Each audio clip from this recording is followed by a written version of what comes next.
At JP Morgan Chase in one form or another for 20 years. Close to 25. Yeah. Oh, wow. Yes. For 25 years. How did you get into the position that you're in? And did you ever envision being in this spot 25 years ago on day one?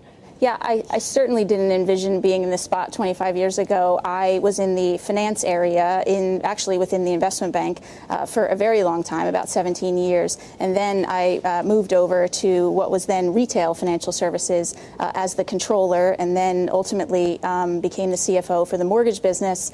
And then was asked if I was interested in doing something completely different, which is a testament to our company and the risks we're willing to take with talent. And so I was asked to do something completely different and ran business banking for a few years, and then about a year and a half ago moved into cards. So definitely never saw it coming, but it's been a fantastic journey, and I've never been happier, truly. So what advice do you have for someone who's starting out in a job who wants to be able to envision themselves in a role like this? Yeah, well, I think it's really important, just work hard.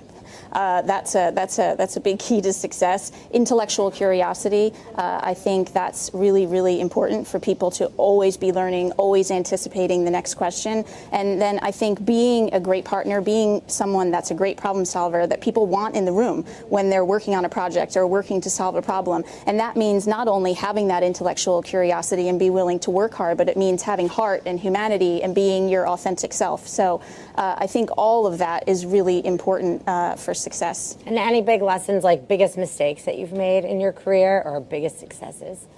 Well, I would say certainly if I could speak to my younger self, I would say, first of all, Thomas Jefferson said it, and he said it best, which is believe you can and you're halfway there. And so particularly for women, I think it's so important that we remain super confident in what we're doing and know that, like, we were made for this and we got this. And then still to have the humility to know that we can ask for help and should ask for help. I ask for help more now than I ever have before. And then to have the humility to know it's okay to have a bad day, and we got to keep moving on from that.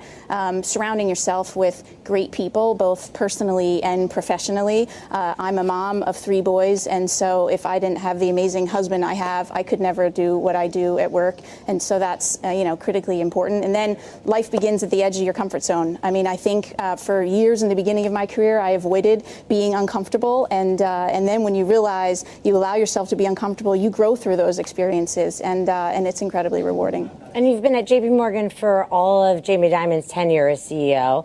Any lessons that you've learned from him, and what kind of boss is he? Well, he makes us all better.